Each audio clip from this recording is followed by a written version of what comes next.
ህወሓት የኢሳያስ አፈወርቂ ጎበዝ ተማሪ ነው ሲል ውድብ ነጻነት ትግራይ ተናገረ። ትብብሩ ኢሰመኮ በአርሲ የተፈጸመውን ጥቃት በተመለከተ ያወጣው ሪፖርት እውነትን ያልበሰበሰና ፖለቲካዊ ዓላማ ያለው ነው ሲል ወቀሰ። ተጎጂዎችን ማዕከል ያደረገ አካታችና በሰብአዊ መብቶች ላይ የተመሰረተ የሽግግር ፍትህ ሂደትን ተግባራዊ ለማድረግ አዎንታዊ አስተዋጽኦ ያበረክታል የተባለለት የመግባቢያ ስምምነት ተፈረመ። አየርላንድ 42 ህጋዊና የመኖሪያ ሰነድ ያላቸውን ደቡብ አፍሪካውያንን ከሀገሯ አባረረች። ጤና ይስጥልኝ አዲስ ማለዳ ተከታታዮች፣ ዕለታዊ ዜናችን ተጀምሯል። በመግቢያችን ላይ ያስተዋወቅናችሁን ጨምሮ ሌሎች ዘገባዎችን ይዘናል። አብረን እንቆይ።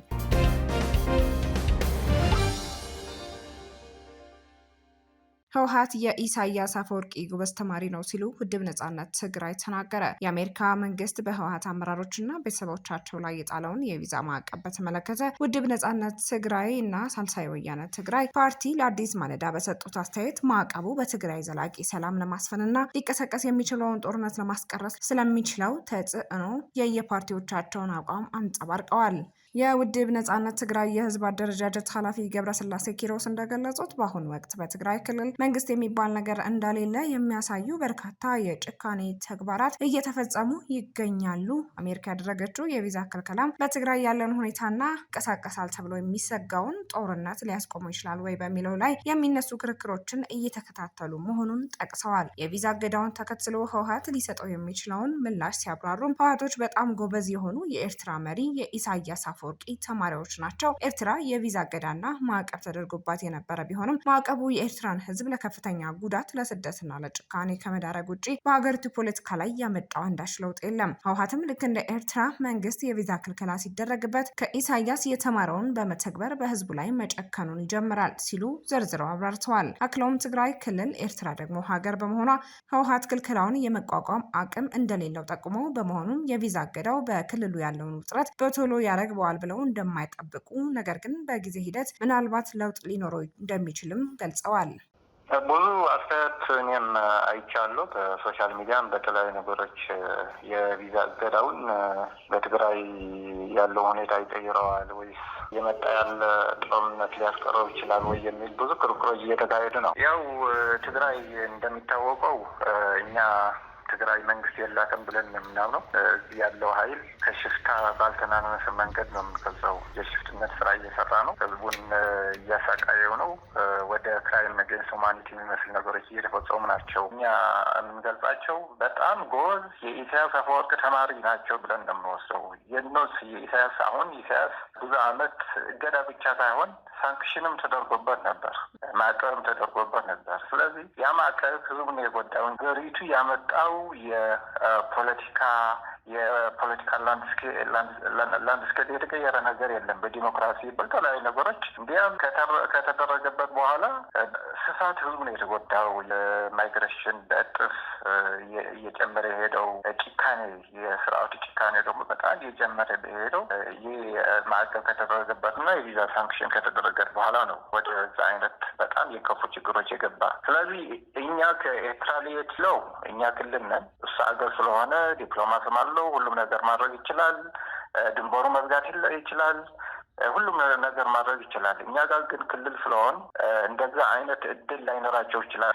በትግራይ ህዝብ ላይ የሚያወርዱት ግፍ ሊጨምር ይችላል። ልክ ኢሳያስ እንደሚያደርገው ማለት ነው። ኢሳያስ ሳንክሽን እየተደረገበት ሲሄድ፣ ቪዛ ሪስትሪክሽን እየተደረገበት ሲሄድ በህብረተሰቡ ነው ጭካኔውን እየጨመረ ሄደውና ህብረተሰቡ ነው ወጣት የሌላት ሀገር ያስቀረውና እንደዛ የኢሳያስ ሞዴል ሊጠቀሙ ይችላሉ። እንዲያም ሊያማክራቸው ይችላል። እንዴት ተደርገን የተቋቋምከው ያሁሉ ሳንክሽን ያሁሉ ቪዛ ሪስትሪክሽን እንዴት አድርገው ነው የተቋቋምኩ ብሎ ሲጠይቁት ሊያማክራቸው ይችላል። ይህ ማድረግ አለባችሁ፣ ይህ ማድረግ አላችሁ፣ ወይም ጦርነት ቶሎ ብላችሁ ጦርነት መቀስቀስ አለባችሁ የሚል ምክር ሊሰጣቸው ይችላል የሚል ግምት ነው ያለኝ።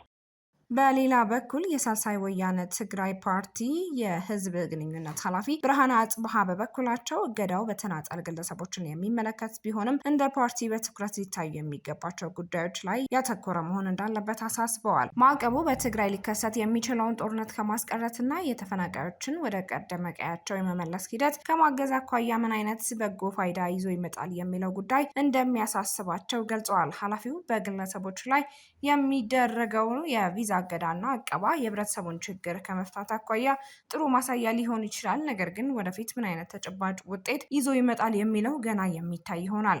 ሆኖም እገዳው ከመሰረታዊ ነገሮች አንጻር እንዲሁም ለትግራይ ህዝብ ዘላቂ ሰላም እንዲያገኝ ታስቦ የተደረገ ከሆነ ጦርነቱን ከመግታት አኳያ የራሱ የሆነ አዎንታዊ ተጽዕኖ ይኖራል ብሎ ፓርቲያቸው እንደሚያምን አስገንዝበዋል። እገዳ መደረጉ ለህወሓት ሰዎች ነው የሚመለከተው። ነገር ግን እኛ በመሰረታዊነት የሚያስጨንቀና መፈታት አለባቸው የሚሉ ትኩረት የምናደርግባቸው ነገሮች ደግሞ ጦርነት ከማስቀረት አንጻር፣ የትግራይ ግዛት አንድነት፣ የትግራይ ተፈናቃዮችን ከመመለስ አኳያ ምን ፋይዳ አለው የሚል ከነዚህ ነገሮች ፖዚቲቭ ነገር ይዞ ይመጣል ወይ? ጦርነት ከማስቀረት በተለይ አሁን በጣም ከፍተኛ ውጥረት አለና የተደረገ እገዳ እነዚህ ነገሮችን የሚፈታ ከሆነ ደግሞ በተደጋጋሚ እኛ ትኩረት አድርገን እየሰራን በተለይ የትግራይ ተፈናቃዮች እንዲመለሱ፣ የትግራይ ግዛት አንድነት፣ ትግራይ ላይ የሚደረጉ እቀባዎችና እገዳዎች ፌዴራል የሚያደርጋቸው ለምሳሌ የመድኃኒት አለ፣ ነዳጅ፣ ካሽም ባንክ ማውጣት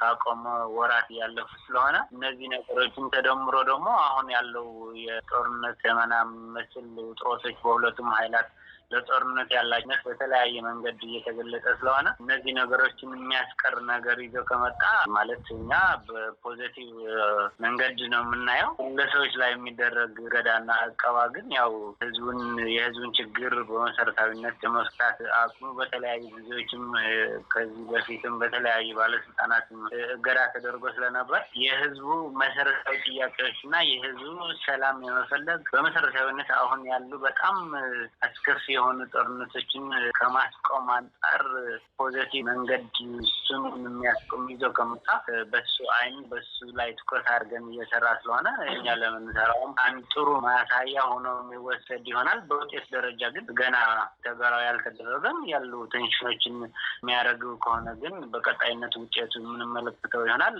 ከነዚህ አነሳቸው መሰረታዊ ነገሮች የሚመነጭ ከሆነና ለትግራይ ህዝብ ዘላቂ ሰላም የሚያመጣ እሱ ታስቦ ከሆነ ግን ፖዚቲቭ ነገር ይኖረዋል። ጦርነቱን ከማስቀረት አንጻር ጥሩ ነገር ይሆናል የሚል እምነት አለን።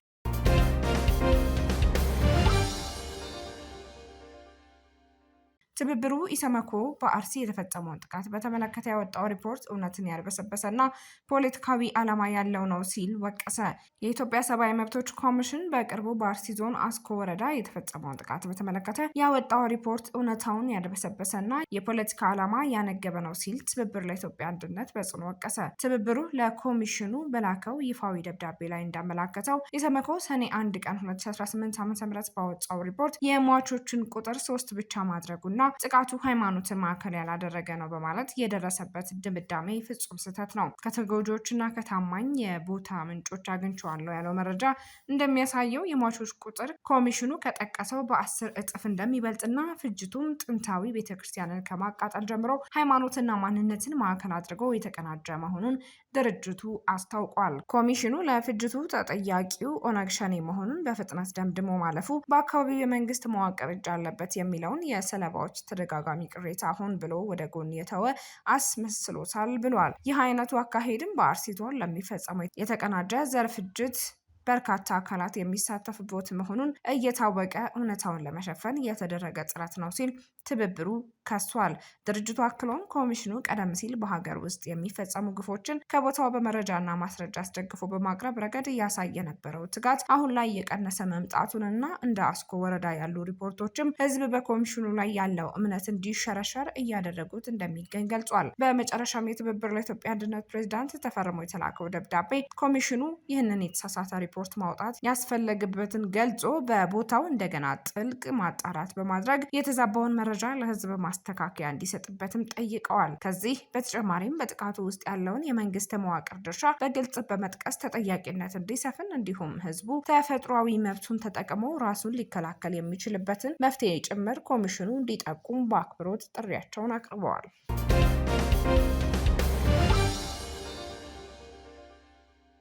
በአማራ ክልል በሺዎች የሚቆጠሩ ታጣቂዎች የመንግስትን የሰላም ጥሪ በመቀበል እጅ እየሰጡ መሆኑ ተገለጸ። የአማራ ክልል መንግስት በተለያዩ ዞኖች በሺዎች የሚቆጠሩ ታጣቂዎች የሰላም አማራጭን እየተቀበሉ መሆናቸውን የዞኖቹ የሰላምና ጸጥታ መምሪያዎች አስታወቁ። ታጣቂዎቹ የኃይል አማራጭን ወደ ኋላ በመተው ወደ ሰላማዊ ህይወት እየተመለሱ ነው የተባለ ሲሆን አብዛኞቹ የተሃድሶ ስልጠና ወስደው ወደ ማህበረሰቡ እንዲቀላቀሉ እንዲሁም ወደ ቀደመ ስራቸው እንዲመለሱና አዳዲስ የስራ እድሎች እንዲመቻቹላቸው ስራዎች እየተሰሩ መሆኑ ተገልጿል። የአማራ ክልል መንግስት ምክትል ርዕሰ መስተዳደር አብዱ ሁሴን እና በከፍተኛ ወታደራዊ አዛዦች መሪነት የዞን የወረዳ የከተማ አስተዳዳሪዎችና የክልል ጸጥታ ኃይል አመራሮች የተሳተፉበት የውይይት መድረክ የተካሄደ ሲሆን በሰላም ዙሪያ ሰፋ ያለ ውይይት አድርገዋል ተብሏል። ውይይቱ የደቡብ፣ የሰሜን ወሎና የዋግ ኽምራ ዞኖች እንዲሁም ከተማ አስተዳደሮችን ሰላም አጽንቶ ልማትን በማረጋገጥ ረገድ የተገኙ ድሎችን ማስቀጠል በሚቻልባቸው ጉዳዮች ላይ አተኩሯል የተባለ ሲሆን ምክትል ርዕሰ መስተዳደሩ ሀገር የማፍረስ ተልዕኮ ያላቸው በክልሉ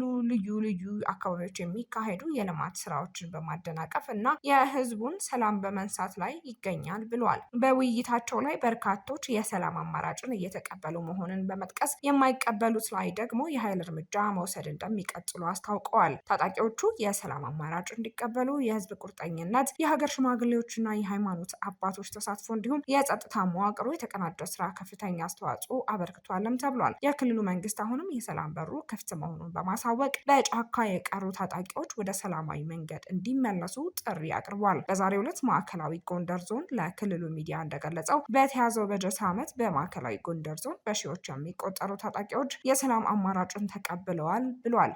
ከነዚህም መካከል አብዛኞቹ የተሃድሶ ስልጠና ወስደው ወደ ማህበረሰቡ የተቀላቀሉ ሲሆኑ አንዳንዶቹ ደግሞ የጸጥታ መዋቅሩን ተቀላቅለው ሰላም በማስከበር ላይ ይገኛሉ ብሏል። በአሁኑ ወቅትም ተመላሾችን ወደ ነበሩበት ስራ የመመለስ አዳዲስ የስራ እድሎችን የመፍጠርና የመቋቋሚያ ድጋፍ የማመቻቸት ስራ በልዩ ትኩረት ተሰጥቶት እየተሰራ እንደሚገኝም አስታውቋል። በሌላ በኩል ደግሞ በሰሜን ወሎ ዞንም ተመሳሳይ በርካታ ታጣቂዎች የሰላም አማራጭን ተቀብለው ገብተዋል የተባለ ሲሆን ከነዚህም ውስጥ ከ80 በመቶ በላይ የሚሆኑት የተሃድሶ ስልጠና እንዲያገኙ ተደርጓል ተብሏል። በዚህም መሰረት ከዚህ ቀደም የመንግስት ስራ የነበራቸው ወደ ቀድሞ ስራቸው የተመለሱ ሲሆን የሌላቸው ደግሞ አዳዲስ የስራ እድል ተጠቃሚ ሆነዋል ተብሏል። በአሁኑ ወቅት እነዚህ የቀድሞ ታጣቂዎች ጫካ ያሉ ወጣቶችን በማሳመን ተጨማሪ የሰላም አቅም ሆነው እየሰሩ ይገኛሉ ሲል አስታውቋል።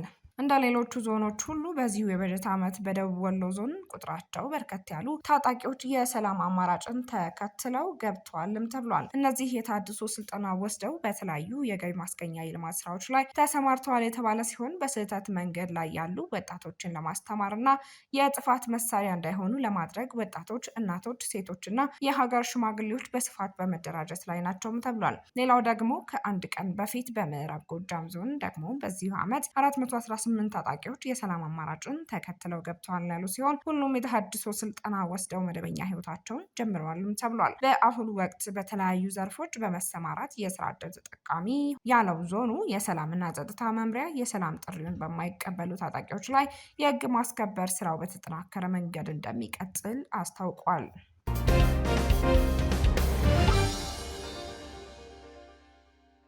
ተጎጂዎችን ማዕከል ያደረገ አካታችና በሰብአዊ መብቶች ላይ የተመሰረተ የሽግግር ፍትህ ሂደትን ተግባራዊ ለማድረግ አዎንታዊ አስተዋጽኦ ያበረክታል የተባለለት የመግባቢያ ስምምነት ተፈረመ። የኢትዮጵያ ሰብአዊ መብቶች ኮሚሽን አካታችና በሰብአዊ መብቶች ላይ የተመሰረተ የሽግግር ፍትህ ሂደት እውን ለማድረግ ከኢትዮጵያ የሽግግር ፍትህ ጥምረት የመግባቢያ ስምምነት ተፈራረመ። ስምምነቱን የሰመኮ ዋና ኮሚሽነር ብርሃኑ አዴሎ እና የጥምረቱ ተወካይ እንዲሁም የአፍሪካ የሽግግር ጥናት ማዕከል ዋና ዳይሬክተር ሙሉቀን ጌታቸው ፈርመውታል።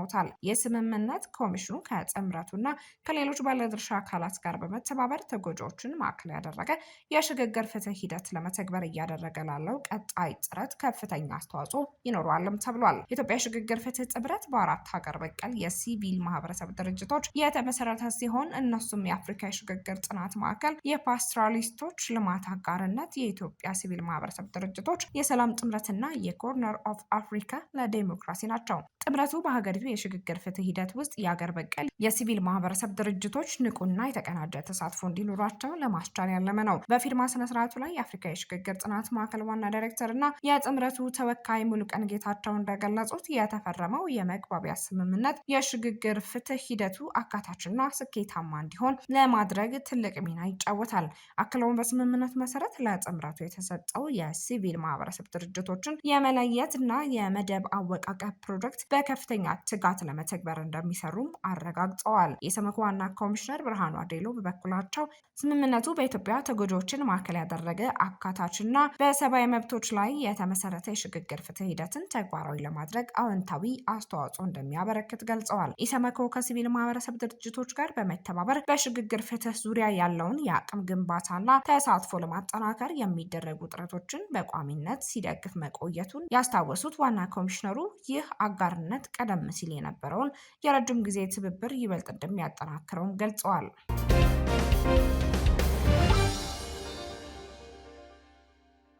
አየርላንድ 42 ህጋዊና የመኖሪያ ሰነድ ያላቸውን ደቡብ አፍሪካውያን ከሀገሯ አባረረች። የአየርላንድ ብሔራዊ የኢሚግሬሽን ቢሮ በትናንትናው ዕለት ባደረገው መጠነ ሰፊ ዘመቻ 42 የደቡብ አፍሪካ ዜጎችን በልዩ ቻርተር በረራ ከሀገር ማባረሩን የሀገሪቱ የፍትህ ሚኒስቴር ደቡብ አፍሪካውያን ህጋዊ ቢሆኑም በተለያዩ ምክንያት በሀገሪቱ መቆየት ባለመቻላቸው መባረራቸውን የሀገሪቱ መገናኛ ብዙሃን ዘግበዋል። አሁን ላይ በደቡብ አፍሪካ የሚኖሩ አፍሪካውያን ሀገሪቱን ለቀው እንዲወጡ እየተገደዱ መሆኑንም ይታወቃል። ለዚህ ነጠላ በረራ የአየርላንድ መንግስት ተጨማሪ እሴት ታክስን ሳይጨምር 735,000 ዩሮ ወይም በአማካኝ ለአንድ ሰው 17,500 ዩሮ ወጪ ማድረጉ የተገለጸ ሲሆን ይህም ጉዳዩን ከፍተኛ የመነጋገሪያ አጀንዳ አድርጎታል ተብሏል። እንደ ፍትህ ሚኒስትሩ መረጃ ከሆነ በበረራው ህጻናት ጭምር የተካተቱ ሲሆን በሙሉ ከቤተሰቦቻቸው ጋር የተባረሩ እንጂ ለብቻቸው የተላኩ አይደሉም ተብሏል። ከተባረሩት ግለሰቦች መካከል ሁለቱ የአየርላንድ ግዛት ውስጥ ወንጀል ፈጽመው የተፈረደባቸው መሆኑን ተጠቅሷል። የአየርላንድ የፍትህ ሚኒስቴር ጂም ኦካላሃን በሰጡት መግለጫ አብዛኞቹ የደቡብ አፍሪካ ዜጎች በአየርላንድ በህጋዊ መንገድ የሚኖሩና ለሀገሪቱ ኢኮኖሚ ትልቅ አስተዋጽኦ የሚያበረክቱ መሆናቸውን አምነዋል ተብሏል። በህግ ላይ የተመሰረተ መሆን እንዳለበት አሳስበው አንድ ሰው በሀገሪቱ ለመቆየት ህጋዊ ፈቃድ ከሌለው ወይም በወንጀል ተግባር ላይ ከተሰማራ ተለይቶ ይባረራል። ይህ እርምጃ የህዝብን እምነት ለመጠበቅ አስፈላጊ ነው ብለዋል። ይህ በረራ በአየርላንድ መንግስት በ2026 የተከናወነ አራተኛው የጅምላ ማባረር የቻርተር በረራ ነው ተብሏል። አየርላንድ ከቀደሙት ዓመታት በተለየ የስደት ፖሊሲዋ በእጅጉ ያጠነከረች ሲሆን ባለፈው 2025 ላይ ብቻ የተፈረሙት የማባረር ትዕዛዞች ከ2024 ጋር ሲነጻጸር የ96 በመቶ ጭማሪ አሳይቷልም ተብሏል። በዘንድሮ የ2026 አጋማሽ ላይ ብቻ እስካሁን 2108 የማባረር ትዕዛዞች በፍትህ ሚኒስትሩ ተፈርመዋል ተብሏል። ዕለታዊ ዜናችን በዚሁ ተጠናቀቀ። አዲስ ማለዳን ሰብስክራይብ ማድረግ አይዘንጉ። ጤና ይስጥልኝ።